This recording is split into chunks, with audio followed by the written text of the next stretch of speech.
Bonjour et bienvenue à vous, ravi d'être avec vous ce matin comme chaque jeudi dans votre émission Bonjour d'Algérie pendant 1h30. Je vais vous accompagner jusqu'à 9h30 et comme chaque jeudi, comme nous vous avons habitué, nous commencerons avec Mina Abed qui nous donnera d'abord le point météo et ensuite l'agenda culturel, donc toutes les sorties pour la semaine. Nous continuerons donc avec notre nouvelle rubrique donc, qui a commencé jeudi dernier avec Yassine Yala qui nous parle de vie professionnelle et ce matin il nous parlera du CV, donc les mythes qui concernent le CV.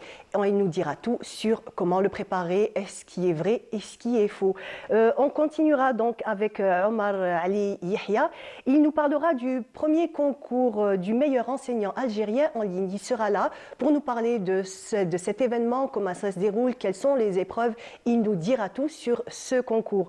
Nous continuera avec un grand artiste qui nous fera le plaisir d'être là ce matin avec nous. C'est Farid Benia. Donc il nous parlera de sa dernière exposition qui n'est que la grande et belle baie d'Alger. Et nous continuerons avec un fruit de saison, donc qui est l'olive. Nous parlerons des olives, de la cueillette de l'olive, puisque samedi 25 novembre, ça sera la journée mondiale de l'olivier. Voilà ce que nous vous avons préparé pour ce matin.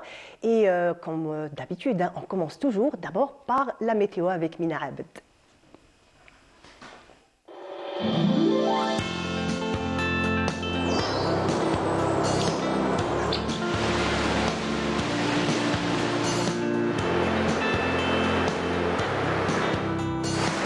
موبيليس تقدم لكم الأحوال الجوية. موبيليس، معا نصنع المستقبل.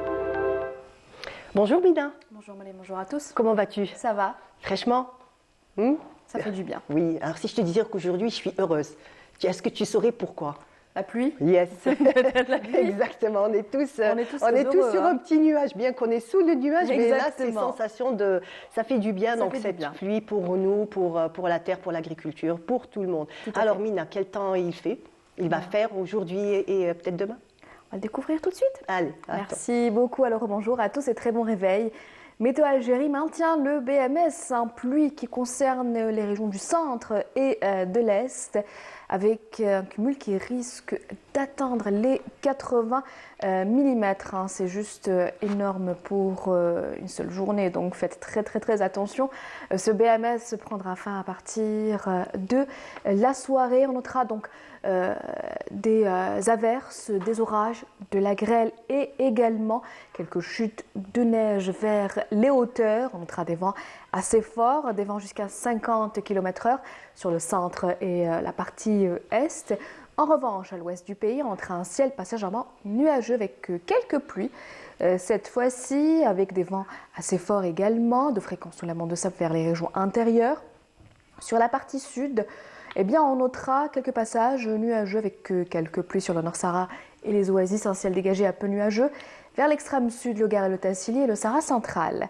Les températures de cet après-midi, eh bien, on notera sur la moitié nord un minimum de 9 degrés à Djelfa, 11 degrés. Du côté d'El Bayed, Naama, Batna 13 à Constantine, 17 degrés. À Alger, on notera 16 degrés à Oran, Annaba et Tlemcen, on notera 19 degrés à Gardaya, 18 degrés à Béchar, 25 degrés à Tindouf, 21 degrés à Adra, 23 à Insalah et enfin 32 degrés. Pour l'extrême sud, on passe tout de suite à l'état de la mer pour cet après-midi. Eh bien, on notera une mer très agitée sur le centre et l'est, agitée vers la partie ouest avec des vents entre 10 et 30 km/h, à l'ouest du pays entre 40 et 50 km/h sur le centre et enfin entre 40 jusqu'à 60 km/h sur la partie est. Encore une fois, très bonne matinée et à tout de suite.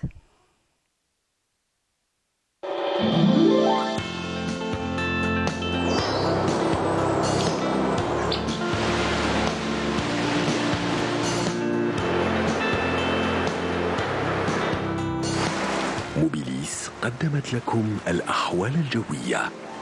موبيليس، معا نصنع المستقبل. Mina, merci pour ces précisions. Et tout de suite, je vous propose donc d'écouter une chanson ensemble qui est My Name is Palestine.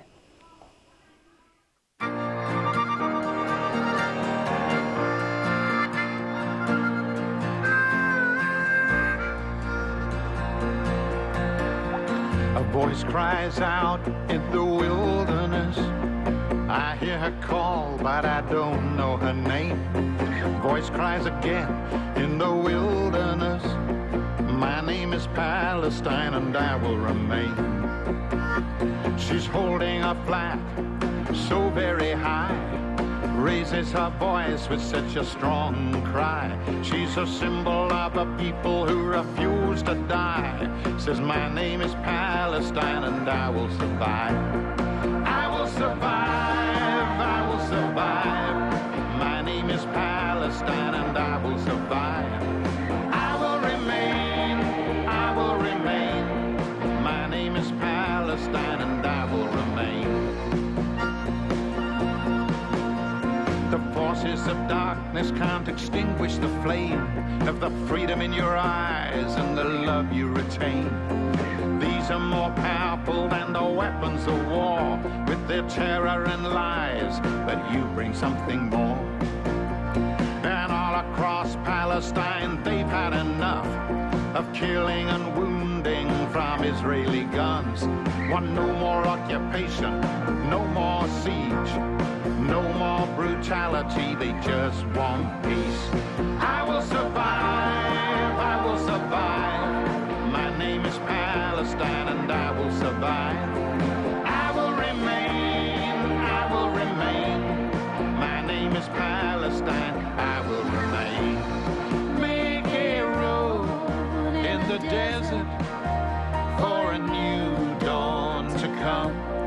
Make a road in the desert for equality to bloom. Make a road in the desert for human rights to come. Make a road in the desert for freedom to come. It's a place they've tried to make disappear. It's a people they've tried to make you fear. But the welcome they give you always means Palestine gets under your skin. I will survive, I will survive. My name is Palestine and I will survive. I will remain, I will remain. My name is Palestine and I will remain. I will survive, I will survive. My name is Palestine and I will survive. I will remain, I will remain. My name is Palestine and I will remain. Make a road in the desert for a new dawn to come. Make a road in the desert for equality to bloom. Make a road in the desert for human rights to come. Make a road in the desert for freedom to come. Voilà, c'était Garth Hewitt qui nous interprétait Free Palestine. Ouais, tout de suite, comme je vous l'avais annoncé tout à l'heure, Mina est encore là avec nous pour nous annoncer toutes les sorties cinéma et tout ce qui peut avoir d'intéressant pour sortir le soir ou en journée. Alors, en journée, pourquoi pas. Beaucoup d'expositions encore pour cette semaine. Alors, l'exposition collective intitulée Confidence au niveau de la fondation Ahmed et Rabah Asla se poursuit jusqu'au 16 décembre avec des artistes comme Barbara Madej ou encore Belkhouja Shefiqa et Ben Amara Tawes. On continue avec l'hommage à Beya qui se poursuit également jusqu'au 21 décembre au niveau de Gessoum Antiquité, un très très bel hommage avec des œuvres de la grande artiste Baya, donc jusqu'au 21 décembre en continu avec une belle exposition, hein. L'art d'automne, donc des artisans, des ateliers, des tambolas, donc beaucoup d'artisans, des peintres vont exposer du 23, donc à partir d'aujourd'hui, du 23 au 25 décembre, de 10h à 18h30 au niveau de l'hôtel Sable d'Or de Zeralda. On continue avec l'exposition El Bahja du grand artiste Farid Benya jusqu'au 18 décembre au niveau de la galerie Benya. Et on termine comme d'habitude, Mariam, avec le C'est sorti à cinéma pour les fans. Ma petite passion. Ta petite passion. Pour les fans des films Marvel, alors le dernier, The Marvels, donc est sorti cette semaine. Donc c'est 3 héroïnes, voilà. Ça sera un film 100% féminin, donc qui est sorti cette semaine au niveau des cinémas. Et le film The Hunger Games, encore la balade du serpent et de l'oiseau, chanteur, sort cette semaine. Également au niveau des cinémas du côté de Riyad Al Fath pour les fans des films Hunger Games. Voilà. Pour moi. Toi aussi.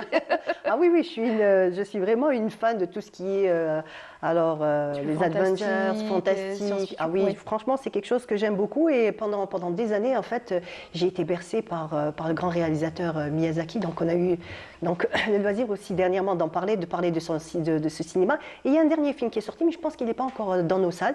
Ça, je suis sûre que je serai la première à aller le voir. Sinon, et toi, Amina? Ce sera lequel? Alors, c'est le garçon et le héron. Voilà, ça c'est le dernier de Miyazaki. J'espère qu'il sera encore dans sorti. Salles. Très bien. Peut-être la semaine prochaine. Inch'Allah. Sinon, toi, tu choisirais quoi comme sortie?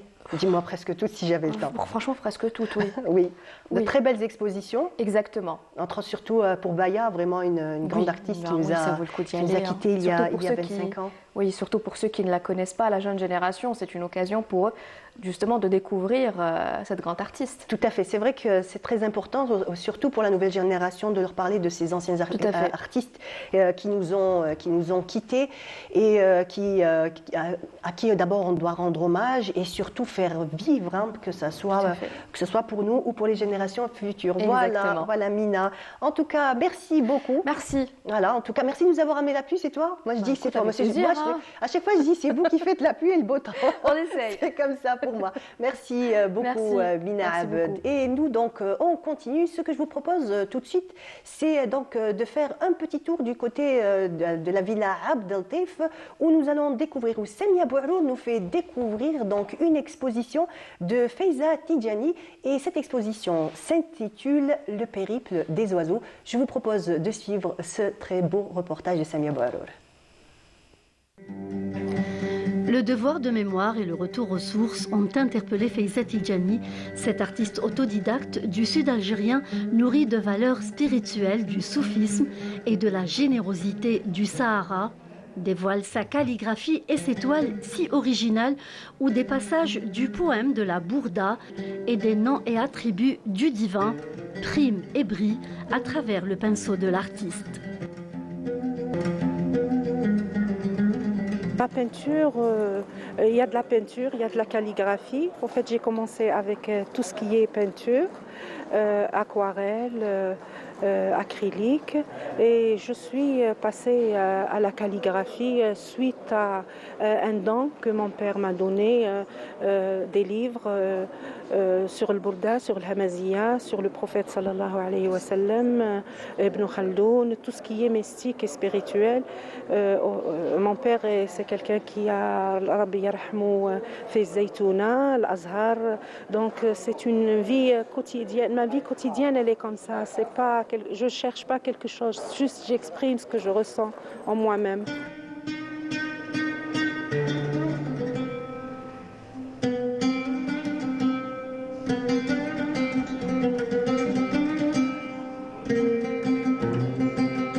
Il y a 4 volets.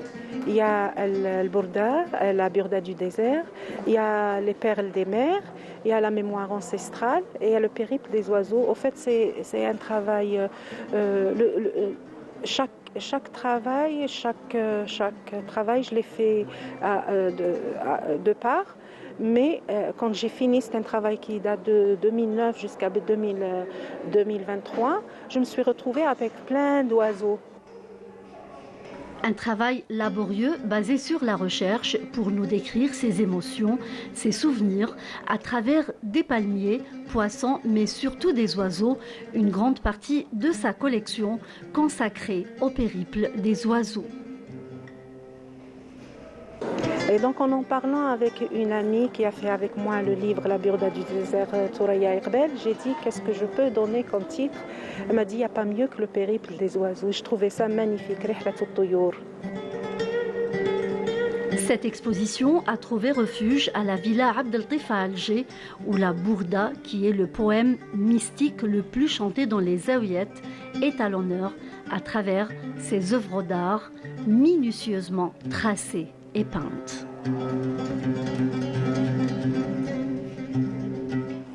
C'était un sujet signé Samia Bourour et m'a rejoint Yassine Yala. Bonjour. Bonjour Mariam. Comment vas-tu? Très bien. Fraîchement. Fraîchement. Il était temps. Il était temps. C'est ce que je disais. J'ai dit, tout le monde est heureux. Il était temps, c'est vrai. Même s'il y a du vent, quand même, il y a une pluie qui est assez forte. Mais bon, ça fait du bien, alhamdoulilah, comme tu dis. Alors, comme tu nous as déjà habitués, déjà, on a commencé déjà à prendre l'habitude. Hein, on en prend les bonnes habitudes rapidement. Donc, vie professionnelle. Ce matin, comme je l'ai annoncé, nous allons parler du CV. Alors, beaucoup de mythes.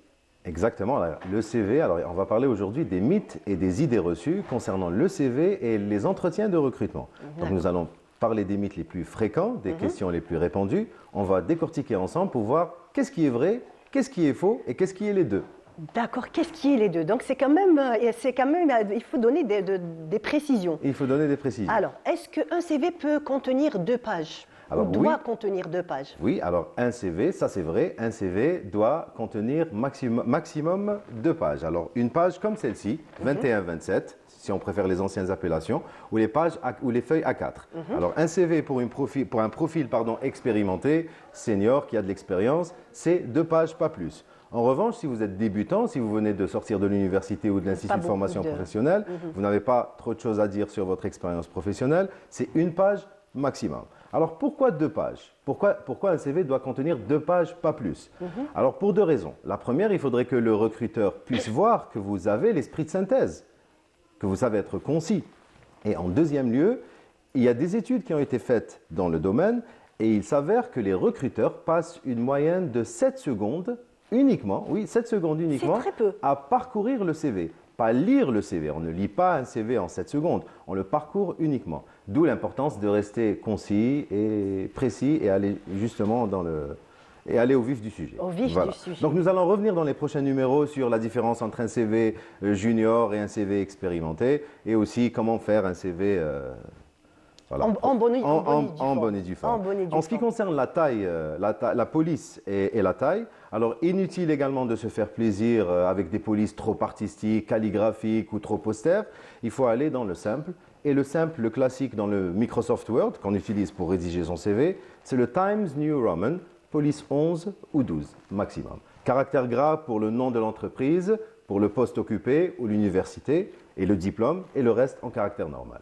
Ah, très bien, très bien. Merci déjà pour toutes ces précisions. Il y a encore aussi une question qui revient très très souvent quand on se pose. Est-ce que je mets ma photo sur les CV ou je ne la mets pas? Alors, s'il y a bien un débat ou une question sur laquelle on n'arrive jamais à s'accorder, c'est bien celle-ci. Est-ce qu'on doit mettre une photo sur son CV? Est-ce qu'on ne doit pas mettre de photo sur son CV? Alors en fait, c'est vrai et c'est faux en même temps. Je commence par le faux. On ne doit pas mettre de photo sur son CV. Par exemple, dans les pays anglo-saxons, ou si vous postulez dans une entreprise anglo-saxonne qui opère en Algérie, il est inutile de mettre sa photo sur son CV. La réponse est très simple, la raison est très simple, parce que dans la façon, c'est-à-dire la personne qui vous êtes, votre ethnicité, votre couleur de peau, votre race, votre religion peut-être, si vous êtes une femme voilée, vous avez une femme musulmane voilée, vous avez forcément votre photo sur votre CV et ça sera visible. Ces détails ne devraient en aucun cas influencer la décision du recruteur à vous convier à un entretien ou pas. Très bien. En revanche, si vous postulez pour une entreprise, d'autres entreprises en Algérie, je ne parle pas des entreprises anglo-saxonnes, le choix est le vôtre. Vous pouvez garder une photo, vous pouvez supprimer la photo. Personnellement, je n'ai plus de photos sur mon CV depuis très très longtemps. J'en avais une pendant des années, mais j'en ai plus. D'accord. Donc en fait, c'est vraiment, on va dire, comme on le sent, comme on a envie. Exactement. Sauf si vous postulez pour des entreprises anglo-saxonnes, parce que les anglo-saxons ont complètement supprimé la photo de du CV, pour des raisons simples aussi, C'est une bonne chose. parce qu'il y a toujours des politiques RH, des chartes RH, de diversity and inclusion, c'est-à-dire la diversité et l'inclusion de tout le monde. Ah, très bien. En revanche, si on décide de mettre une photo, il y a des règles d'or à respecter concernant la photo. Si on décide tout de même de... Justement, si on met une photo, quelles sont les caractéristiques de cette photo? Alors, c'est très simple, il faut faire attention à la luminosité. Il faudrait que votre visage soit suffisamment éclairé. Aussi, le fond n'est pas très très important, le fond importe peu, mais il faut toujours privilégier un fond uni, pas de pot de fleurs, pas de cadre, pas dans la nature, et surtout pas, je le dis quand même, pas des cadres avec nos diplômes, parce que ça tue un petit peu la modestie. En tout état de cause, Très bien. en tout état de cause, vous avez sur votre CV tous vos diplômes et toute votre expérience professionnelle qui est énumérée. Donc ce petit plus peut tuer un petit peu, c'est un petit peu le mieux et l'ennemi du bien. Voilà. D'accord. Ce sont des détails auxquels il faut Voilà, faire ce très, sont des très détails attention. auxquels il faut faire attention. Aussi, se montrer souriant sur la photo sans trop en faire, plisser légèrement les yeux, comme ça, plisser légèrement les yeux pour éviter justement l'effet écarquillé, ce qui donne l'impression d'être stressé, d'être tendu, et le recruteur ne devrait pas également voir ça. Et pour ce qui est de la tenue vestimentaire, il faut toujours opter pour la photo de son CV pour une tenue professionnelle. Pas nécessairement un costume, Cravate. pas très- nécessairement, vous pas pouvez le faire, obligatoire. ça reste beau. Mais une chemise ou un chemisier si vous êtes une femme, ça fait l'affaire. Alors il faut éviter aussi, là je le dis en connaissance de cause et par expérience, parce que j'ai déjà reçu des CV avec des photos prises lors de mariage. D'accord. Voilà. Quand Donc, même. Oui, Ah, lors de mariage avec d'accord. la tenue et le maquillage qui va avec. C'est beau aussi, ça fait partie du patrimoine algérien, mais ce n'est pas une photo professionnelle. Voilà. Et aussi, il faut éviter, si vous êtes un jeune homme, il faut éviter les photos avec les maillots, Oui, maillots de sport, foot, de voilà. célèbres clubs. Ou des t-shirts, ou, voilà. voilà. Voilà. Donc, restez toujours Les couleurs, il faut éviter aussi les couleurs flashy. Pas de couleurs flashy. Les couleurs les moins risquées sur les CV, vous avez le bleu marine, le marron, le noir, le gris. Voilà, il faut rester dans le sobre et dans la sobriété. Très bien. Alors, une autre question qui revient souvent, est-ce que nous devons mentionner notre date de naissance ou non? Alors aussi, la date de naissance sur le CV, c'est faux et c'est vrai en même temps. C'est faux, je vais commencer par le faux, on ne mentionne pas sa date de naissance si on postule pour une entreprise anglo-saxonne. Aussi, dans les pays anglo-saxons, c'est carrément proscrit. Pour une raison toute simple, parce que les profils seniors, les profils un peu plus âgés, pourraient, je dis bien pourraient, souffrir d'une discrimination. Je m'explique.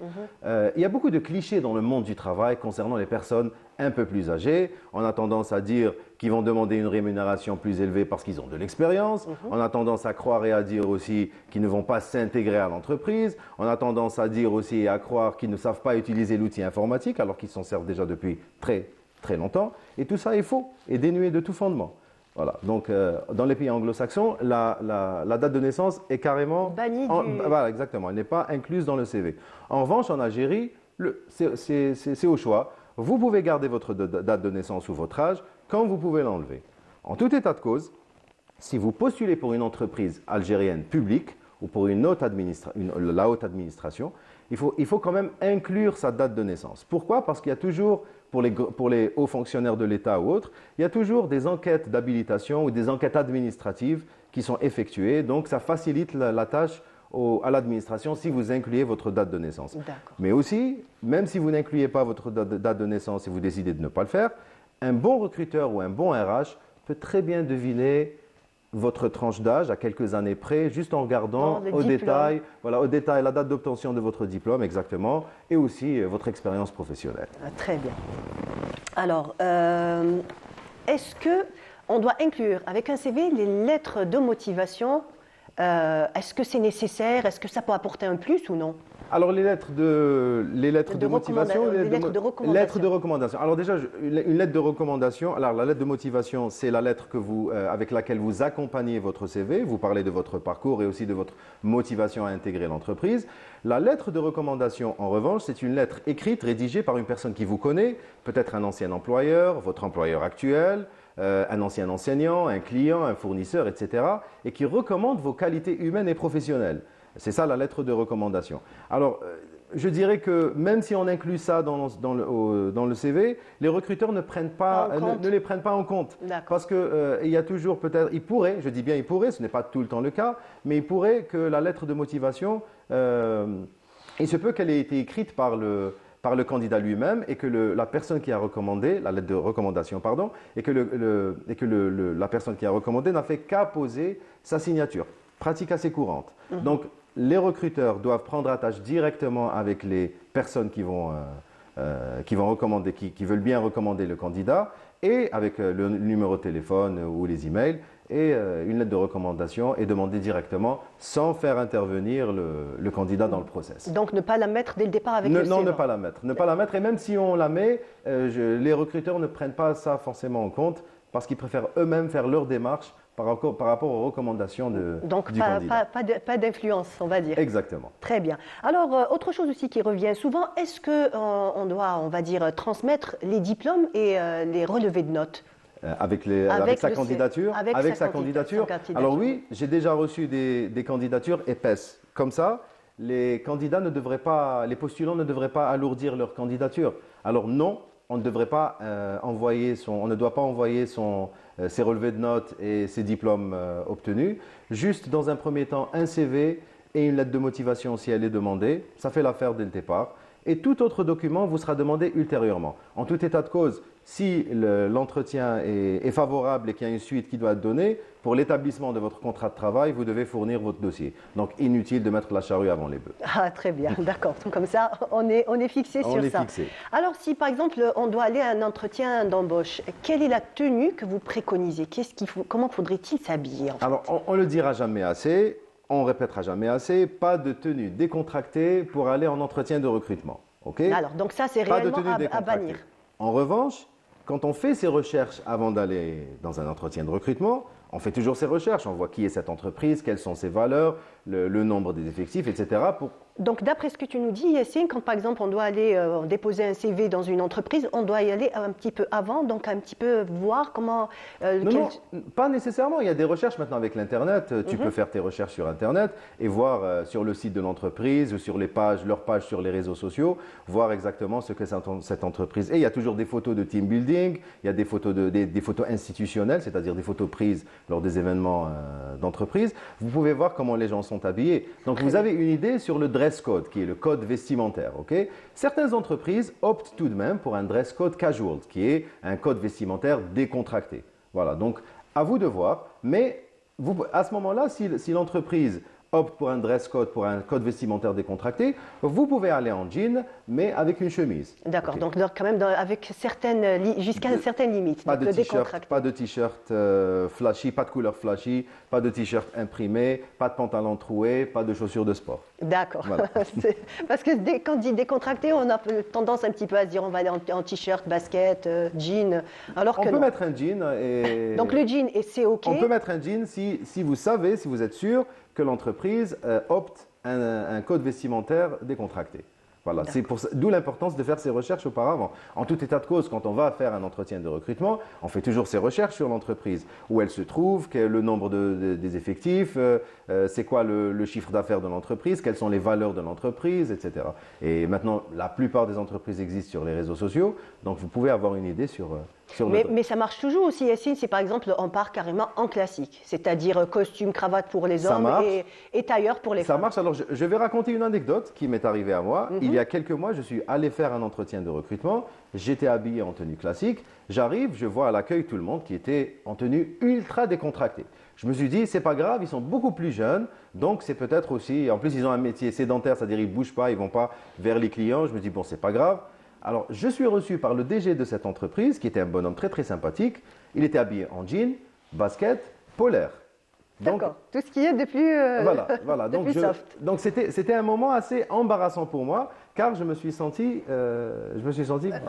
Ouais, on va dire un peu étranger. voilà, dans j'avais ce- fait mes dans ce recherches, mais domaine. je n'avais pas forcément vu ce genre de dress code, de tenue vestimentaire. D'accord. Mais Voilà. en fait, il vaut mieux, on va dire, avoir ce genre de surprise que Que le contraire. Très bien. Bien entendu, c'est ce que j'allais dire. Très bien. Alors, bon, on a parlé de la tenue. Donc, est-ce que, par exemple, si une femme, on va dire, est-ce qu'on doit demander à une femme qui postule, est-ce qu'elle a l'intention d'avoir des enfants ou non? Est-ce que c'est une question qu'on peut, Alors, c'est une qu'on peut question, accepter? c'est une question très controversée, mais très fréquente aussi. Beaucoup de personnes nous posent cette question. Alors ici, je dirais, tout dépend des exigences du poste. Si le poste nécessite un engagement plus grand, si le poste nécessite une présence plus fréquente, si le poste nécessite des heures supplémentaires faire des heures supplémentaires de temps en temps, si le poste nécessite des déplacements dans le pays ou à l'étranger, oui, l'employeur peut très très bien poser cette question. Donc, en fait, il y a un cas précis où l'employeur a le droit de demander Bien sûr. ce genre Alors, de questions. je m'explique. Ne perdons pas de vue, Myriam, que le fait d'avoir un enfant va automatiquement engendrer un congé de maternité de 98 jours minimum. Il se peut qu'il soit prolongé. Donc, si l'entreprise a des objectifs, ça risque d'être pénalisé. Les objectifs risquent d'être pénalisés. D'accord. Donc, c'est la raison pour laquelle j'exhorte aussi tous les recruteurs, tous les employeurs, à être très précis et à mentionner toutes les conditions d'accès au poste, toutes, sans exception, dans les offres d'emploi qu'ils publient, sur les job boards ou sur LinkedIn ou dans les cabinets de recrutement, etc., pour éviter tout malentendu, tout confusion. quiproquo, toute confusion, etc. Ah, très bien, Yacine. Moi, il y a une question que je voudrais encore te rajouter, qui revient assez souvent, c'est que donc, pour un jeune fraîchement diplômé, est-ce qu'on doit mentionner le service militaire, s'il a été fait ou il n'a pas été fait? Est-ce qu'il doit le mentionner ou non dans un CV? C'est une pratique, le service militaire aussi. Il faut aussi le mentionner, bien que les employeurs aujourd'hui ne soient plus, certains employeurs, je dis bien certains employeurs, ne soient plus très regardants par rapport à ça. Parce qu'en fait, comme on exige, par exemple, pour une femme, est-ce qu'elle a l'intention d'avoir des enfants? On peut aussi demander ça, parce que, comme vous dites, si l'entreprise a besoin de cet employé, il ne peut pas venir leur dire « je dois aller C'est faire une mon pratique. service Si militaire ». si vous avez effectué votre service militaire, mieux vaut le mettre, l'insérer sur le CV, dégager des responsabilités du service national. Très bien, très bien. Alors, Yacine, est-ce que tu peux nous donner encore quelques détails à propos du CV? Qu'est-ce qu'on pourrait rajouter? Qu'est-ce qu'on pourrait mettre? Par exemple, est-ce que, comme on faisait autrefois, bon, je suis un petit peu old school, on met nos passions, on met en fait autre chose carrément qui sort un petit peu du cadre précis? Alors j'insiste sur un point, j'insiste toujours sur un point. Il faut toujours avoir 2 CV minimum. OK. Pourquoi? Un premier CV dans lequel vous mentionnez ce que j'appelle grossièrement un CV brut, dans lequel, matière première, dans lequel vous mettez toute votre expérience professionnelle, tout ce que vous avez fait comme formation certifiante, comme formation qualifiante. Et un deuxième CV, un CV plus fonctionnel, qui est customisé, qui est personnalisé selon le poste pour lequel vous candidatez. Voilà. Donc vous puisez à partir de votre CV brut, de votre CV matière première, et selon le poste pour lequel vous Donc en fait, candidatez. tout dépendra, comme tu dis, le poste vers lequel on se dirige. Voilà, c'est d'ailleurs l'une des raisons pour lesquelles les gens ne sont pas toujours à rappeler suite à l'envoi de leur CV, parce que le recruteur, un bon recruteur justement, il se rend compte tout de suite que c'est le même CV qui est envoyé à tout le monde. Je parle notamment des candidatures spontanées. Donc il faut toujours customiser, personnaliser son CV pour le rôle auquel on candidate, et aussi pour l'entreprise. Voilà, donc, et supprimer aussi les points non nécessaires. Pour ce qui est des loisirs, tu as mentionné les loisirs, il n'est pas nécessaire de parler des loisirs sur le CV. Il n'est pas nécessaire pour 2 raisons. Premièrement, parce que ça ne donne ça n'ajoute rien ça n'ajoute rien à la candidature. Et aussi, vous avez un espace que vous occupez sur le CV qui peut être utilisé de manière plus optimale, pour insérer des informations beaucoup plus importantes et beaucoup plus pertinentes. Sauf si, je précise, vous avez par exemple fait partie d'un club pendant 15 ans, où vous avez réalisé beaucoup de choses, où vous avez fait du piano pendant 18 ans, et là, il y a lieu de mentionner ça parce que ça reste toujours quelque chose de bien. Mais si c'est pour mettre juste sport, lecture, voyage, ça ne rajoute absolument rien. Mais si vous mettez 15 ans dans le club X en tant que gardien de but, là oui, il y a une valeur ajoutée.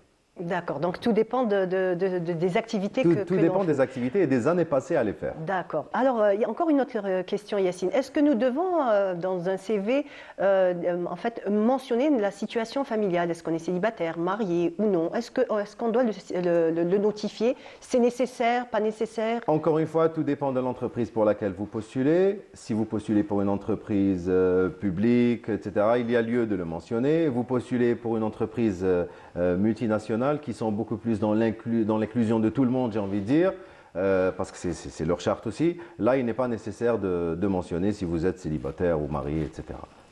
C'est au choix, mais ce n'est pas quelque chose qui est forcément nécessaire. D'accord. Donc, alors, est-ce que tu peux nous donner comme ça un petit peu, hein, je sais que tu en feras une rubrique prochainement, Voilà.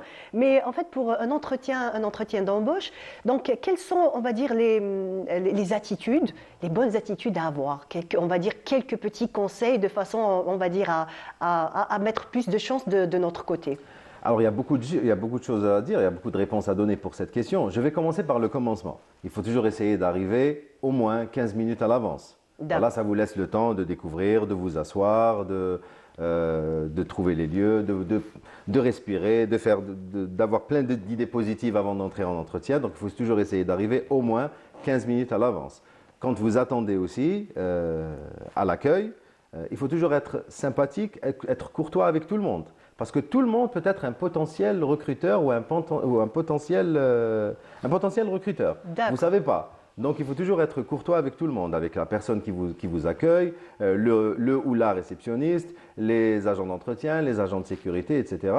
Il y a beaucoup de recruteurs qui se fient justement au jugement des personnes de l'accueil pour vous recruter ou pas. D'accord. Tout Donc, dépend de votre... avant le recrutement. Oui, c'est la raison pour laquelle il faut toujours arriver à l'avance, je disais. Il faut être toujours très courtois et poli avec tout le monde. D'accord, Okay? décontracté. Courtois avec tout le monde. Quand vous rencontrez la personne qui vous recrute, la façon aussi de se tenir, la tenue, on en a parlé, la façon de serrer la main aussi. Voilà, il faut pas serrer la main de façon très... Parce que ça donne un esprit compétitif. Là, je vous donc serre si la on main, serre la main très fort. Voilà, et il ne faut pas tout de même être complètement détendu parce que ça démontre ou ça peut dénoter aussi que vous n'êtes pas suffisamment engagé. Donc, juste ce qu'il faut, vous savez, juste ce qu'il faut, 2-3 coups, 1, 2, 3, ça suffit, ok? Un sourire, on ne s'assoit pas si on n'est pas invité à s'asseoir. Si on vous propose quelque chose à boire ou... Bon, on ne vous propose pas quelque chose à manger en général. On vous propose quelque chose à boire. Si on vous propose quelque chose à boire, moi je dirais non, il faut décliner poliment, sauf si vous avez réellement soif, ok? Mais il faut décliner. Voilà. Donc ça, c'est les attitudes à avoir au début de l'entretien. Mais on reviendra dans les prochains numéros sur les questions les plus fréquentes lors des entretiens d'embauche et surtout comment y répondre. Comment gérer son stress aussi, ça reste quand même un moment de stress intense. C'est un moment stressant, mais le stress, il faut toujours que ça soit un stress positif. Il ne faut pas que ça soit un stress justement handicapant. Et c'est bon, un petit stress positif, ça te permet de bien démarrer. De bien démarrer, bien sûr. Bien. Très bien, merci beaucoup Yacine. Merci beaucoup prie. donc, pour tous ces éclaircissements à propos du CV, et même un peu plus, on est sorti un petit peu du CV. Merci donc d'avoir été ce matin avec nous. Merci. Et je te dis à jeudi prochain. À jeudi. On dévoile la thématique ou on laisse la surprise? Non, on peut dévoiler la thématique. D'accord. Alors jeudi prochain, nous allons parler des 6 points à vérifier impérativement avant de signer son contrat de travail. Très bien. Donc les 6 points à vérifier. Super. Voilà. Eh ben merci beaucoup. Je Rendez-vous t'en est prie. pris jeudi prochain, Yacine. Merci beaucoup. Et donc notre émission continue. Je vous propose donc d'apprécier ces images et on revient juste après.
Très belle ville, Sidi Belabès, et de retour à Alger dans votre émission Bonjour d'Algérie. Et comme je vous l'avais annoncé tout à l'heure, j'ai le plaisir de recevoir Monsieur Omar Ali Yahya.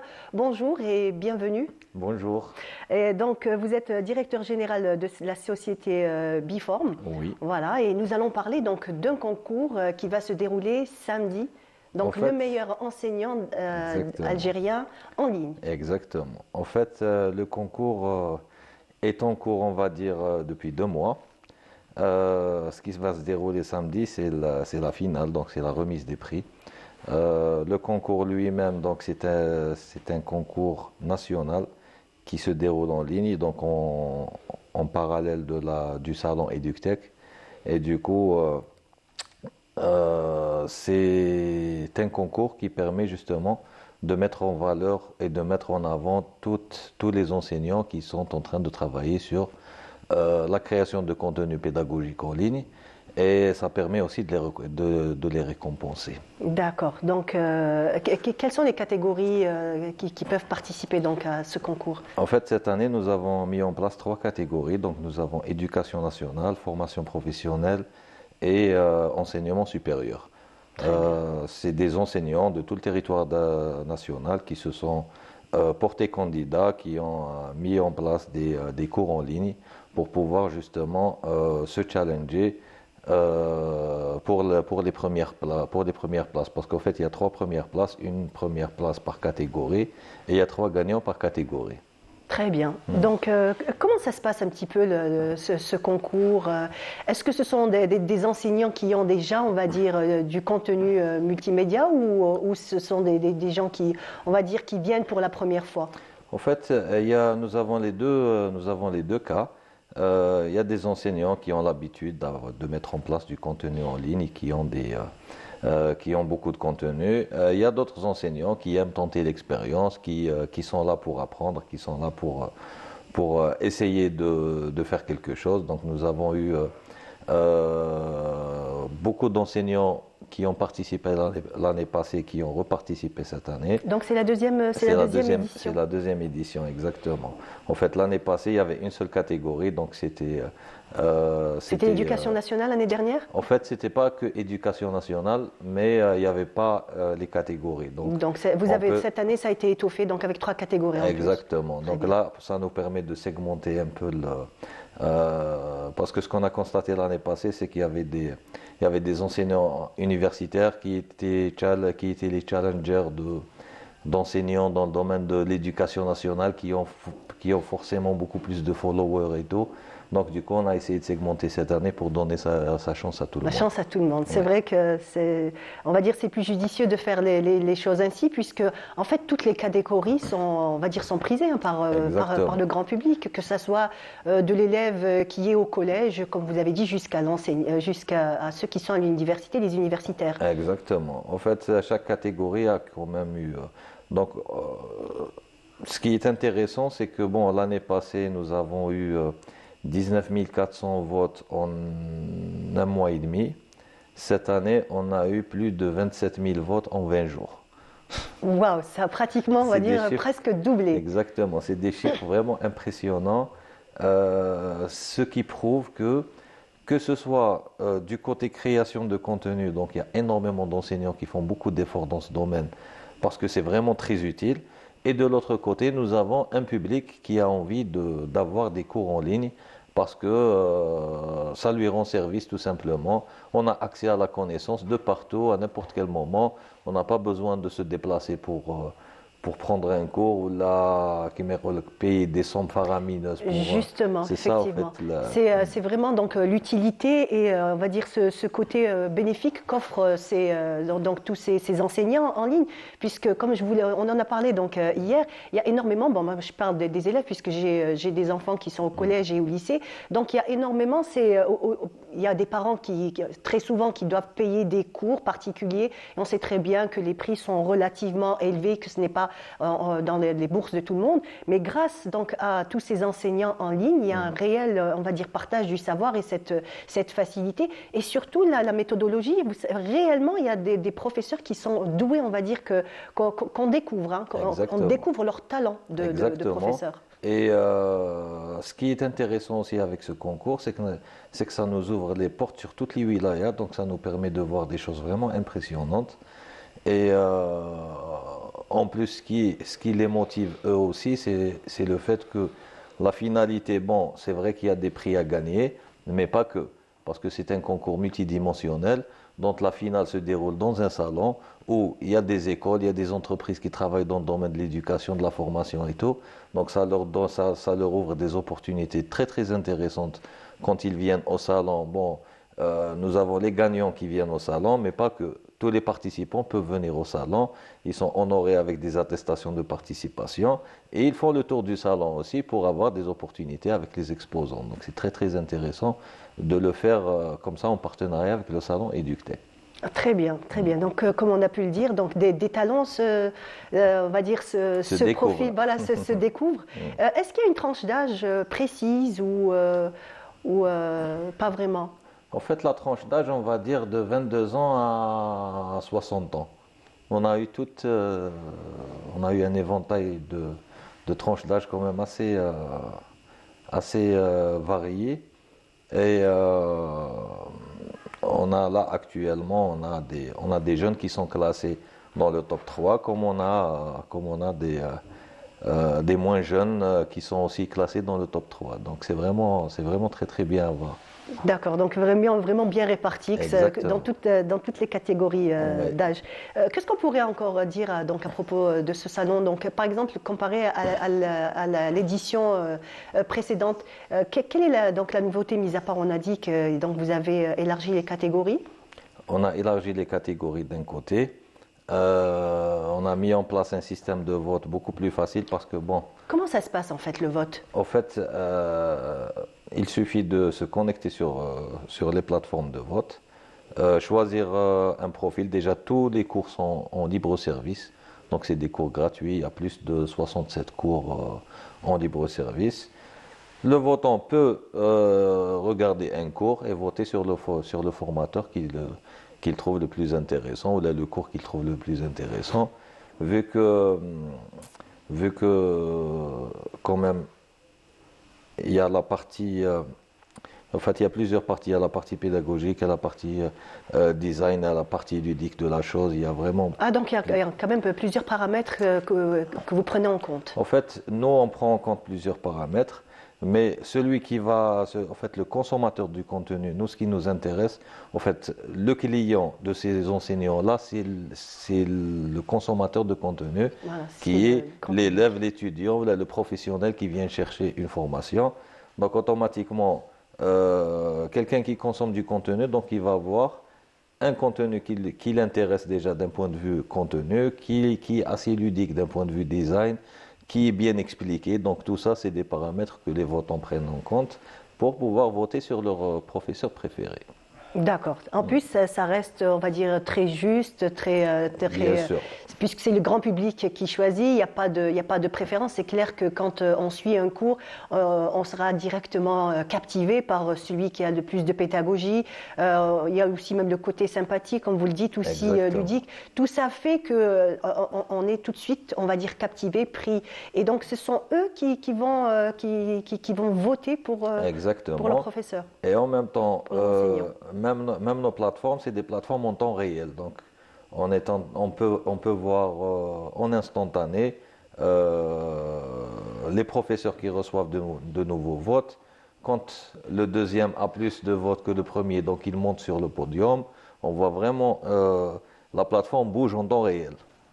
Donc même les professeurs peuvent suivre en temps réel leur classement selon le nombre de votes qu'ils ont. D'accord. Donc, samedi, ça sera la finale? Samedi, ça sera la remise des prix, Inch'Allah. La remise des prix. Et voilà, donc là, on va afficher les résultats finaux, on va dire, d'ici demain, pour que vendredi, Inch'Allah, ça sera la fête, la cérémonie de remise des prix. Donc, il y aura bien sûr les 9 gagnants et il y aura aussi beaucoup d'autres formateurs participants qui vont venir assister à la cérémonie. Très bien. Donc, on peut parler un petit peu du salon Eductel? Oui, en fait, le salon EducTech, c'est un salon qui est unique en son genre en Algérie. D'ailleurs, nous, en tant qu'acteurs du e-learning, on s'était senti automatiquement impliqués parce que c'est le seul salon, on va dire, qui traite vraiment de notre cœur de métier. C'est le salon des technologies de l'éducation. Donc, il y a des fournisseurs de matériel d'éducation, on va dire, numérique, il y a des plateformes e-learning, il y a des startups qui ont des logiciels de gestion de scolarité. Il y a en fait, c'est vraiment très, très varié. Mais tout le salon est conçu pour accompagner la digitalisation de la formation.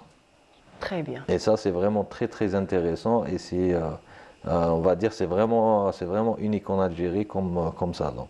C'est pour ça qu'on estime que c'est une initiative à encourager vivement. Justement, vu le nombre de participants entre l'année dernière et cette année, ça prouve l'engouement et l'intéressement donc, du grand public. Exactement. Et en fait, le plus intéressant aussi, c'est que même le monde qui vient au salon, l'année passée, il y avait entre 10 et 11 000 visiteurs en 5 jours. Donc cette année, l'ouverture s'était faite hier. Il y avait quand même du monde malgré le déluge qu'il y avait hier, oui, c'est vrai que mais le salon était plein. Donc aujourd'hui, on attend beaucoup plus de monde que hier. Et je pense qu'à la fin du salon, il y aura vraiment... Donc, en tout cas, voilà, on vous dit merci beaucoup. Merci à vous. Merci beaucoup pour tout ce que vous faites, Omar Ali Yahya. On fait notre mieux. Voilà, et j'espère que nous pourrons peut-être recevoir les lauréats donc, de ce concours. Avec plaisir, voilà. Bien sûr. Nous parler un petit peu de leur parcours et comment ils sont venus jusqu'à l'enseignement en ligne. Avec grand plaisir. Très bien, merci. Les envoie. Merci beaucoup, merci. Et on continue. Maintenant, je vous propose, Lila Benaïcha nous amène à la découverte d'une exposition de Farid Benia. On regarde et on revient juste après. La considérant comme la plus belle baie au monde, Farid Benia, l'architecte et artiste, nous offre à travers cette exposition intitulée La baie d'Alger El Behja, un voyage visuel avec des vues magnifiques de ses paysages et de ses monuments. Passant du noir et blanc à la couleur, il nous dévoile la beauté de ses différentes facettes. C'est vrai qu'il est aussi très difficile de parler de la baie d'Alger sans la mettre en couleur. Quand je dis la baie d'Alger El Behja, c'est la joyeuse, c'est la rayonnante, c'est la lumineuse. Donc pour moi, la couleur, il était important de montrer au public les deux côtés de la baie, à savoir le noir et blanc et la couleur, en sachant que la baie d'Alger en couleur, ça réunit toutes les femmes algériennes dans leur diversité, dans leur joie, dans leur féminité et dans leur état d'âme. Une collection d'une trentaine de toiles travaillées à l'encre de Chine, l'aquarelle et des marqueurs d'un niveau élevé de détail, exploitant la beauté architecturale du patrimoine bâti de la capitale, générant la sensibilité de l'artiste et la précision de l'architecte Farid Benia.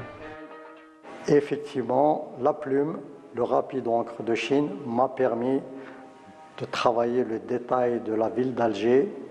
J'avoue être un défi qui n'est pas évident pour dessiner chaque balcon, chaque fenêtre, chaque terrasse. Et dessiner une ville à la plume, c'était pas évident.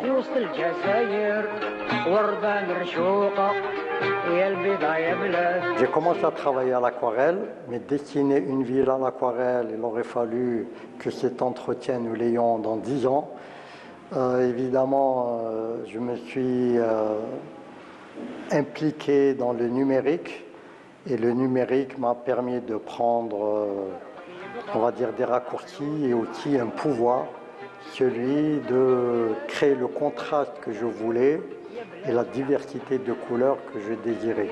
On va dire 10% d'aquarelle, ça m'a permis de démarrer comme ça. Ensuite, le numérique m'a permis de compléter et de faire la baie telle que je la désirais. Des toiles en noir et blanc ou en couleur, d'autres aux contours abstraits, l'artiste n'hésite pas à utiliser une technique mixte associant l'abstrait, le réalisme et le graphisme pour servir la baie d'Alger dans toute sa beauté. Dessiner la baie pour m'adresser aux jeunes architectes, aux artistes, aux designers, au grand public, pour dire que nous avons l'une des plus belles baies au monde, sinon pour moi la plus belle baie au monde, et qu'il faut absolument non seulement en prendre conscience, non seulement l'admirer, mais en être fier. Et dès qu'on est fier d'un objet, d'une ville qui est la nôtre, c'est à ce moment-là qu'on commence à la préserver. Parcourant les principaux monuments historiques et édifices des différentes époques de la capitale, les œuvres de Benia sont une belle fusion entre l'art, l'architecture, l'histoire et le patrimoine d'Alger. La baie d'Alger est un laboratoire d'architecture évidemment, mais c'est aussi un livre d'histoire. C'est un lieu de mémoire. Alger est une ville millénaire et que absolument il faut redécouvrir son histoire. Ça a été la perle de la Méditerranée, c'est la Mecque de notre révolution.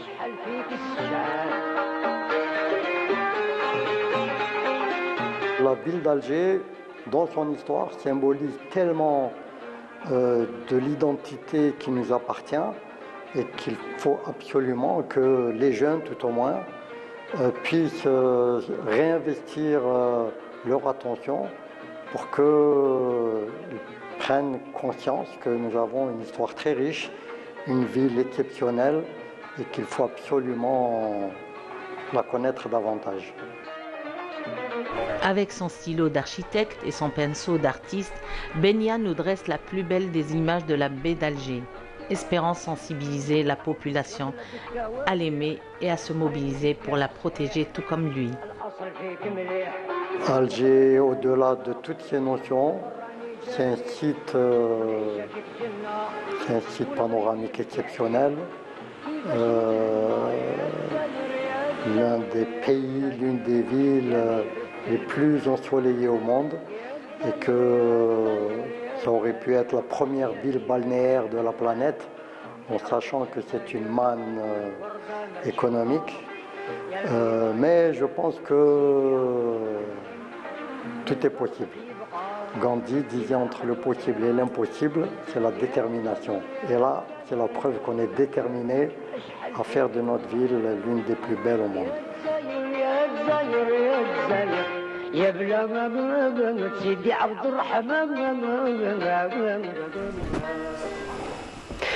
De retour sur notre plateau, Farid Benia, bonjour. Bonjour. Très heureuse de vous recevoir ce matin. Le plaisir est pour moi. Vraiment, j'étais captivée par le sujet de Leila Ben Aïcha, un très très beau sujet où on réussit à découvrir, à nous faire découvrir en fait votre travail, vos toiles, cette exposition de la baie d'Alger. Vous avez une passion pour Alger. Oui, c'est vrai que pour Alger, pour le patrimoine algérien, bon, c'est vrai que avant de m'attaquer à la grande baie qu'est Alger, ça a été aussi la Casbah d'Alger en tant qu'architecte. C'est la thématique de la femme qui a été un de mes thèmes majeurs. C'est le sud algérien, c'est le paysage d'Algérie, c'est la fantasia, l'art contemporain. Donc là, j'arrive à la baie d'Alger qui, pour moi, symbolise justement toutes ces notions qui représentent le patrimoine algérien. Donc, très belle exposition, Monsieur Benia. Des toiles d'une dimension très particulière, de très grande. Enfin, les toiles sont grandes. La plus grande, elle fait à peu près 13 mètres. Tout à fait. Je pense que quand j'avais exposé il y a un peu plus d'1 an au Palais de la Culture, sur 600 mètres carrés à peu près, et ma galerie fait 100 mètres carrés, qui reste quand même une superficie appréciable. Ce qui a marqué le public, c'est le format, la dimension de la baie. C'est vrai qu'il a fallu la dessiner en grand format pour voir les détails. Justement, c'est pour ça que vous avez choisi le grand format pour pouvoir inclure tous ces détails que vous voyez. Vous voyez des détails que on va dire que le commun des mortels ne voit pas. C'est à travers vos toiles qu'on s'aperçoit de ces détails-là. c'est vrai que à l'époque, j'ai appris deux notions. La première, c'est que le diable est dans le détail. Oui. Et puis, ces yeux qui ne voient pas, c'est-à-dire qu'on traverse la ville dans un quotidien qui vaut ce qu'il vaut. Mais rarement nous levons les yeux pour observer, regarder, admirer les détails de ce qui fait notre architecture. Donc pour moi, il a fallu la baie de 13 mètres. J'ai commencé à la dessiner à 1,50 m. J'ai réalisé qu'on ne voyait pas grand-chose. À 5 mètres non plus. Donc il a fallu arriver au format de 13 mètres pour voir chaque bâtiment, chaque détail de ce qui caractérise la ville. Donc vous êtes architecte de formation? Architecte, j'ai fait l'EPO d'Alger. Donc j'ai pratiqué 10 années mon métier d'architecte dans le secteur étatique, 7 années à titre privé. Et en l'an 2000... l'art vous a rattrapé? Pardon? Ensuite, l'art vous a rattrapé? L'art m'a rattrapé. Donc j'ai ouvert ma galerie le 23 novembre 2000. Donc ce samedi, j'invite le public à venir fêter mes 23 ans d'existence de galerie. Donc, donc voilà, la baie d'Alger arrive à 23 ans, donc plus jeune que jamais. Exactement, vous la rajeunissez à chaque année. Tout à fait. Donc voilà, pour moi, il était important que Alger soit représentée aujourd'hui. Elle a été représentée hier, mais il fallait que, pour moi, Alger, c'est un repère identitaire communautaire où j'étais toujours ravi de voir parmi le public des gens qui disaient j'ai habité là, j'ai été à l'école là, j'ai fait mon armée ici, j'ai connu ma première copine ici. Donc finalement, c'est un certain nombre de repères identitaires qui fait que l'Algérien est attiré vers une baie, vers la ville qu'il adore. Mais au-delà d'adorer sa ville, il faut en être fier. Donc pour moi, ce projet, c'est prendre conscience que nous avons un joyau entre les mains et qu'il faut en prendre conscience de façon à la préserver davantage. On va parler un petit peu de la technique, de la technique que vous utilisez. Donc vous travaillez avec l'encre de Chine? Tout à fait. Donc pour moi, j'ai commencé à prendre mes propres photos. Donc je me suis baladé à travers Alger. J'ai pris des prises de vue qui se veulent inédites. Et puis à partir de là, donc, je les ai développées dans le format que je voulais dessiner. Et ensuite, en artisan, en architecte, il a fallu que je pose mes calques d'architecte dans le format 30 par 42, que j'ai déplacé pour pouvoir la représenter d'abord au crayon.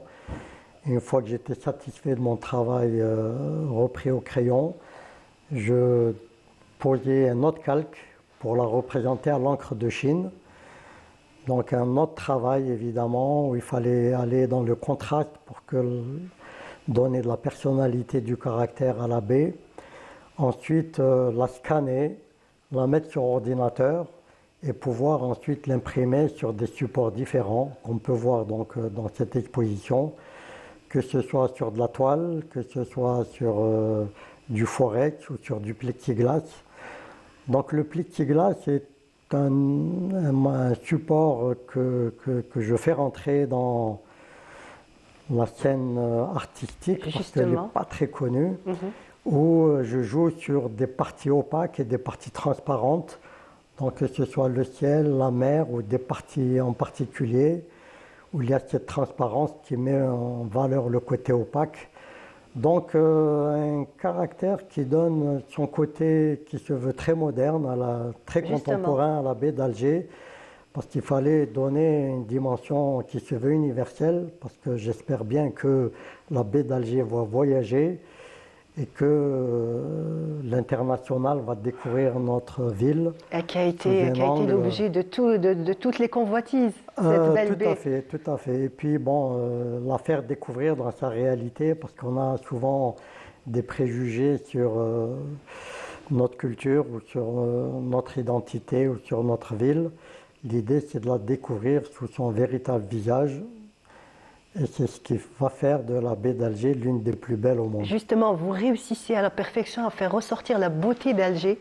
En fait, tous ces détails qui la rendent belle, peut-être des détails pour nous qui à force, on va dire, d'y être, deviennent insignifiants à nos yeux. Mais en fait, quand vous les posez dans votre travail, ils prennent toute leur dimension. C'était pour moi effectivement un objectif majeur. C'est comment réconcilier l'art et l'architecture. Justement, on parlait de ça, donc ils ont divorcé assez longtemps, l'art Oui, et l'architecture. malheureusement, nous avons un environnement où l'art et l'architecture ont divorcé et qu'il faut absolument les réconcilier. Donc pour moi, au-delà des murs, il y a aussi des personnages, il y a des voitures, il y a une vie, il y a des couleurs.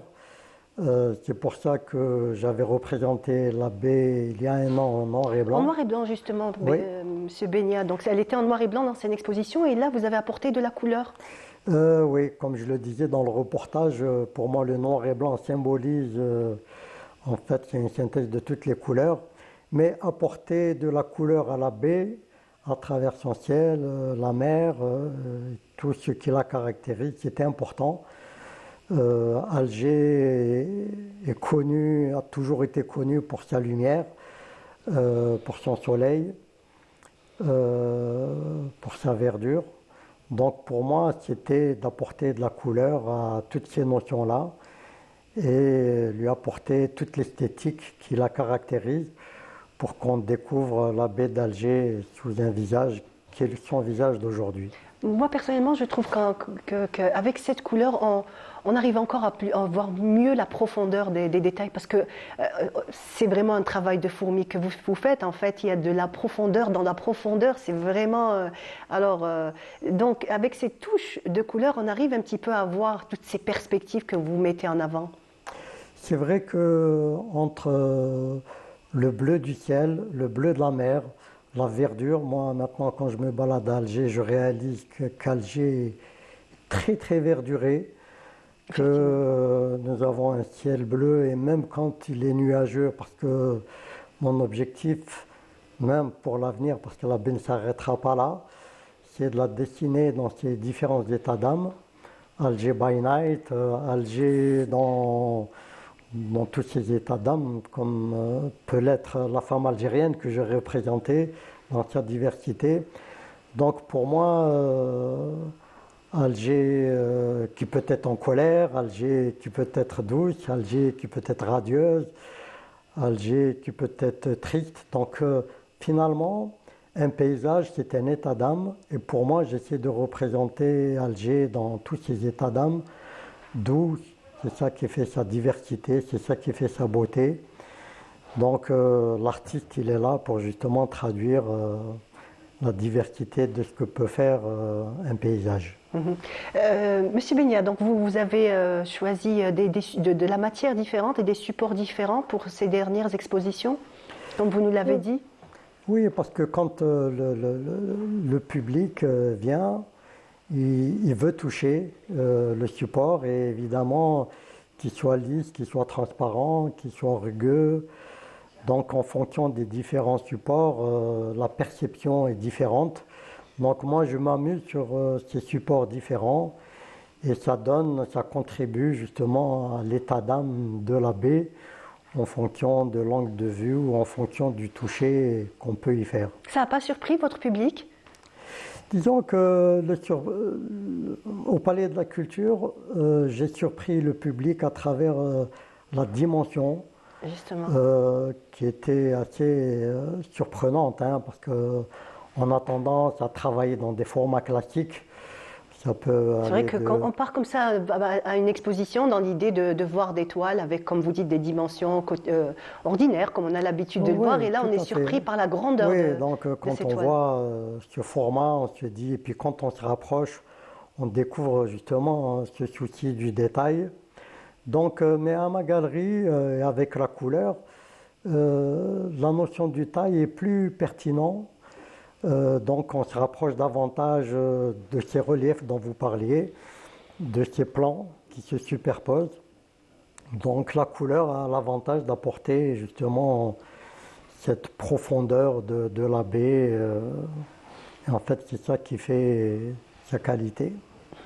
Très bien. Donc, on a dit que vous aviez apporté de la couleur, donc, puisque alors on a été d'abord avec le noir et blanc, et là vous avez mis de la couleur, et vous avez d'autres projets en perspective, puisque vous avez donné quelques petits détails que vous avez peut-être des idées de faire Alger by Night. Disons qu'au-delà des états d'âme de la baie, pour moi, c'est aussi de parler de tous ces architectes algériens, partis donc du père de l'architecture algérienne moderne, Abderrahmane Bouchama, qui a réalisé beaucoup de projets sur Alger, mais pas que. Il y a des jeunes et des moins jeunes que j'ai représentés au Palais de la Culture pour dire que Alger a enfanté des architectes qui contribuent à l'esthétique et à la beauté de la baie.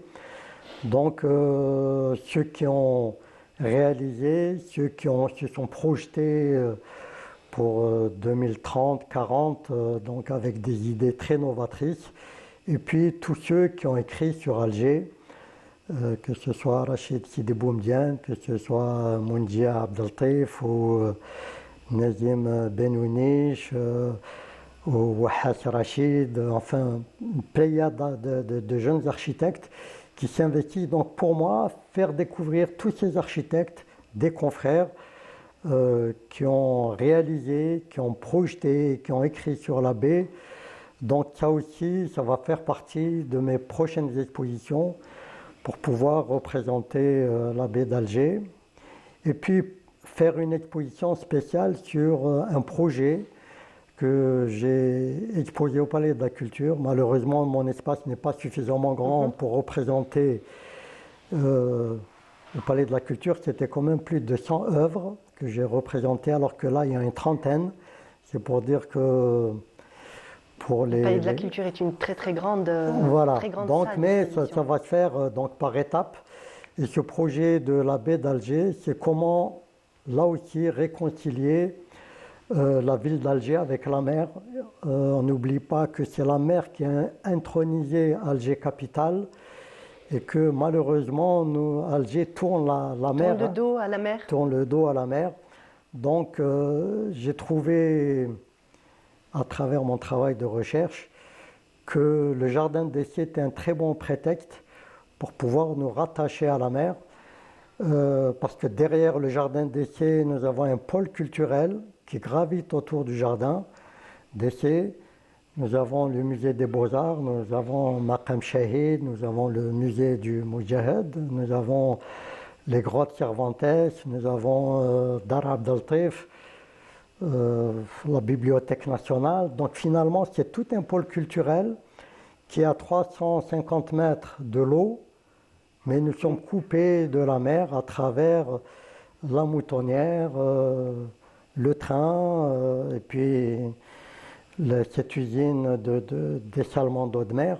Donc des détails que vous avez déjà repérés, Monsieur Benia, et sûrement que nous allons retrouver dans vos futures expositions. Tout à fait. Très bien. Voilà. Merci beaucoup Falid Benia d'avoir été là parmi nous. Ce fut un plaisir. En tout cas, je suis ravie de vous avoir reçu ce matin et surtout d'avoir pu voir avec Lila Ben Aïcha cette très belle exposition. Merci de votre accueil. Merci, au revoir. Mariam, au revoir. Et tout de suite, je vous propose donc de suivre un reportage. Vous reconnaîtrez ma voix.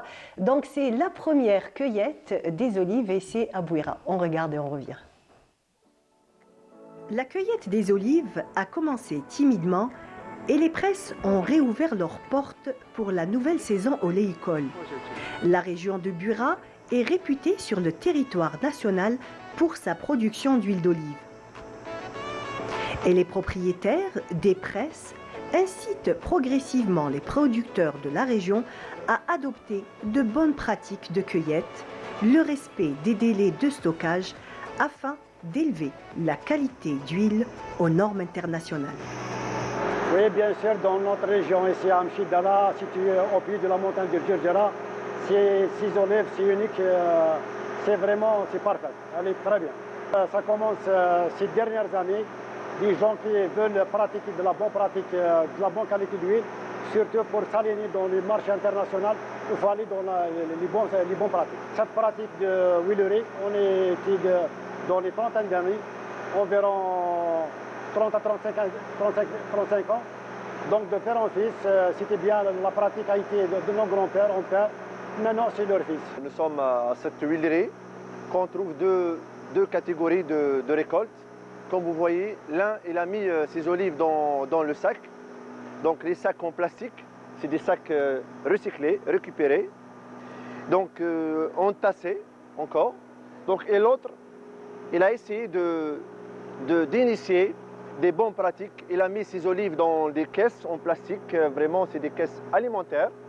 Mais seulement, il faut avoir un petit détail afin de garantir et d'améliorer encore de la qualité et de ne pas mélanger les olives tombées par terre, qu'on les trouve ici, comme on les voit, c'est des olives pourrées.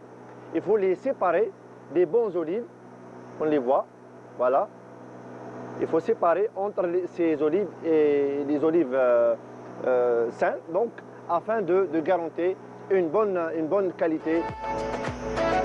Pour cela, faire appel à des professionnels est nécessaire. C'est ce qu'effectue M. Mokhtar Ghessous, professeur à l'université et chercheur, en apportant ses connaissances et son expérience aux oléoculteurs de tout le pays. Le point essentiel, c'est d'avoir comment calculer ou bien estimer, si on peut dire, l'indice de maturité dans un verger. Donc devant nous, un arbre, comme vous voyez, il y a des rameaux où il y a une couleur un petit peu violacée, violet.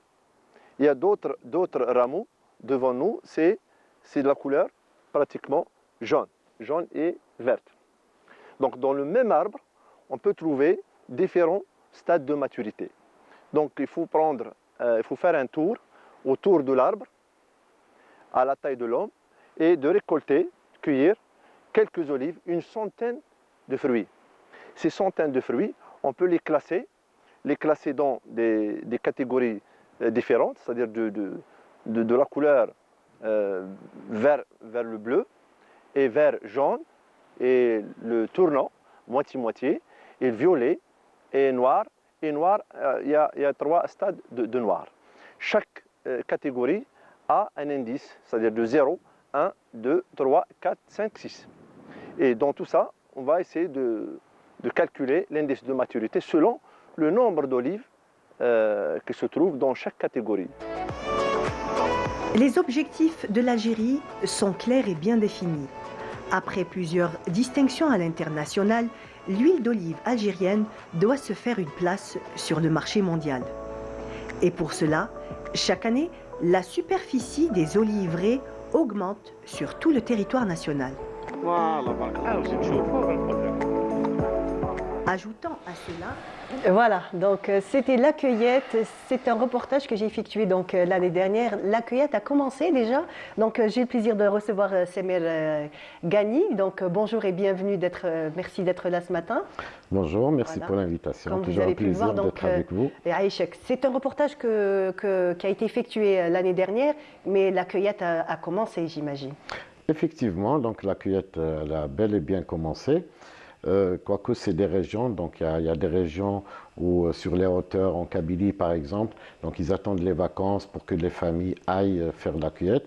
Mais on a vu ces dernières années que l'oléiculteur a compris que pour avoir une qualité d'huile d'olive, il faut quand même que ça commence un peu tôt avant que le fruit ne mûrisse ou tombe carrément de l'olivier. Donc c'est un peu à l'avance que c'est faite la cueillette, mais on est plein dedans, à l'instar de tous les pays du monde qui ont commencé la cueillette. Donc samedi 25 novembre, journée mondiale de l'olivier.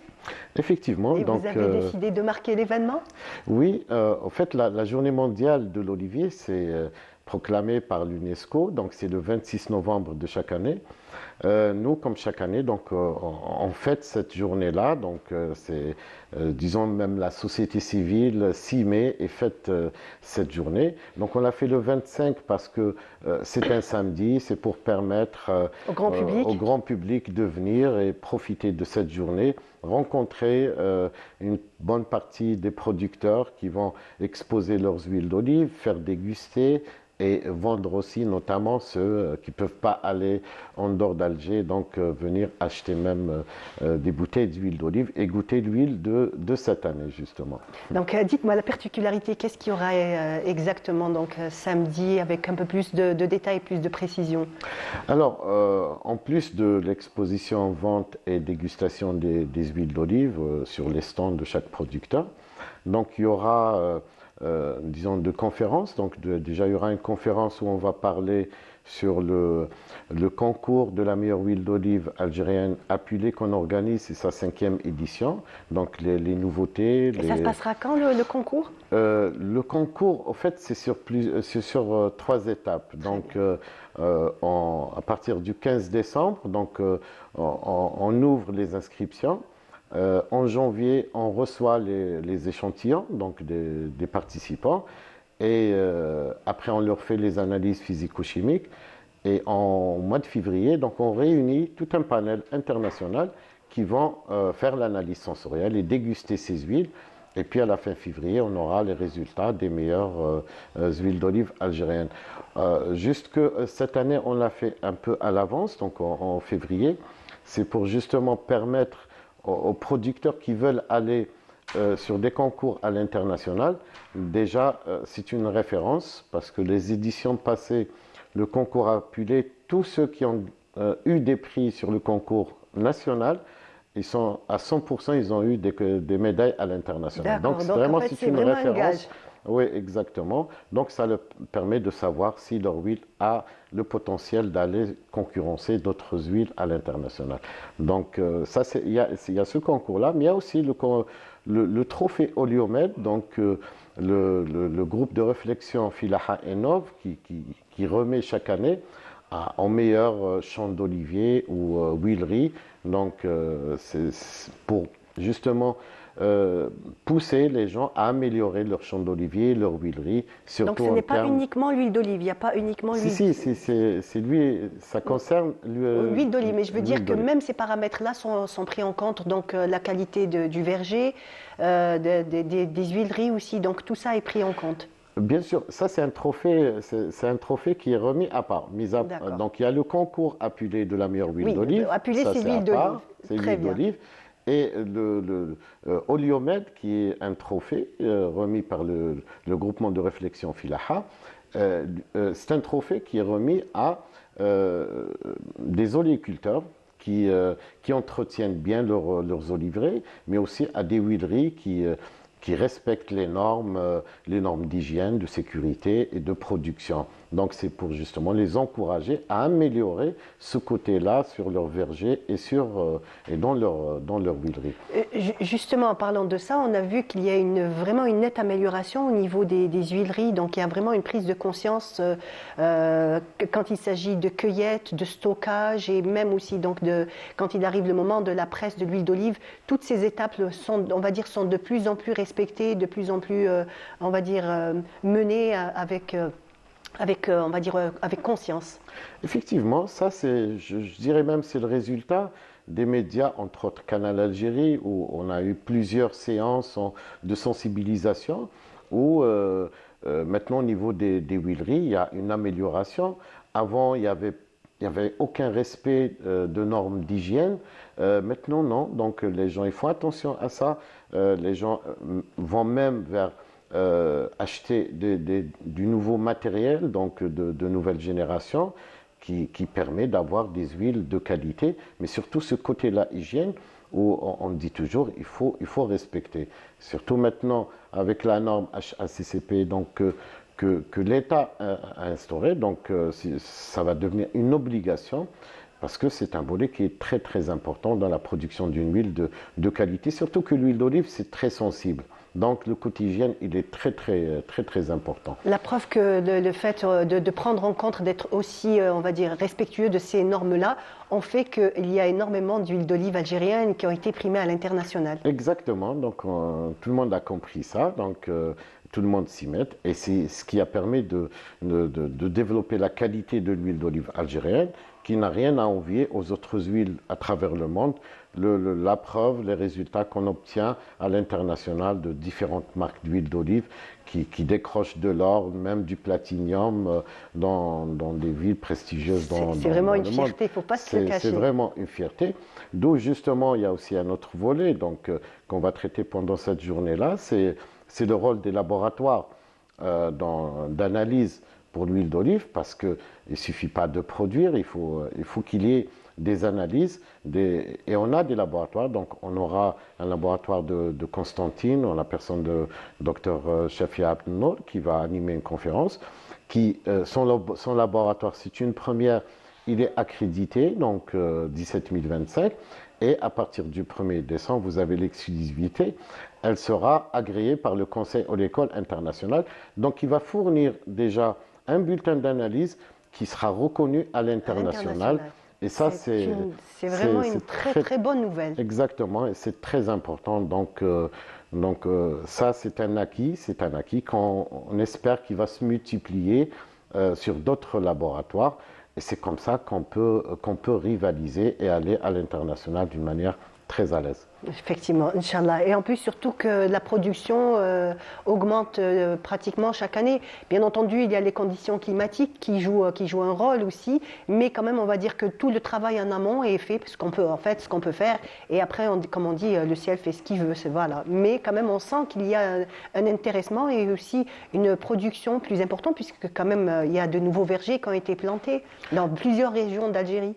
Exactement, c'est ce qu'on constate sur le terrain. Donc, moi, quand je fais ma tournée sur le territoire national, je vois c'est des particuliers donc, qui plantent 100, 200, 300 oliviers. Donc, c'est des plantations un petit peu dispersées.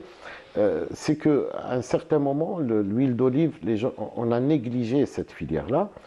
Mais maintenant, avec quand même économiquement, ça rapporte. Donc, même l'agriculteur. Oui, c'est exactement.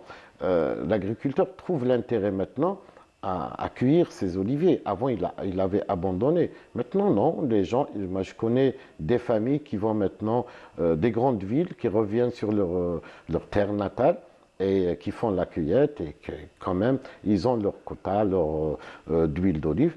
Ça, c'est le côté traditionnel, mais aussi, on constate beaucoup de jeunes qui s'y mettent à l'oléiculture. Et moi, j'en connais pas mal, c'est des jeunes qui sont assoiffés déjà de savoir. Ils n'hésitent pas à aller faire des formations, chose qu'on fait nous aussi, donc on forme dans tout ce qui est analyse sensorielle et dégustation. Donc ils s'investissent pour améliorer justement leurs produits. Je vous assure, c'est des jeunes de 25 ans, 26 ans, et ça fait plaisir de les voir. C'est des gens qui viennent, qui avancent. Et on ne tardera pas à les voir même sur des concours à l'international et qui se préparent vraiment d'une manière extraordinaire. Très bien, très bien. En tout cas, merci beaucoup. On rappelle juste l'événement. Donc l'événement, c'est la journée mondiale de l'olivier, donc qui sera du côté de Ouled Fayet. C'est le 25. Donc tout le monde est invité à venir pour déguster des huiles typiquement algériennes. Je rappelle qu'on aura des huiles qui vont nous venir de Tlemcen, de Sétif, de Boumeldes, donc de plusieurs régions d'Algérie. Merci beaucoup en tout cas, merci d'avoir été là. Merci de nous avoir parlé de l'huile d'olive et surtout de cet événement qui va se dérouler samedi 25. Merci beaucoup. Merci à vous. Voilà, quant à moi, je vous dis, ça y est, 1h30 sont passées. Ce fut un plaisir donc de vous accompagner dans votre émission Bonjour d'Algérie. Je remercie toute l'équipe technique, toutes les personnes qui ont participé à la préparation de cette émission. Je vous dis merci, bon week-end et à la semaine prochaine. Au revoir. I will survive. My name is Palestine and I will survive. I will remain. My name is Palestine and I will remain. forces of darkness can't extinguish the flame of the freedom in your eyes and the love you retain. These are more powerful than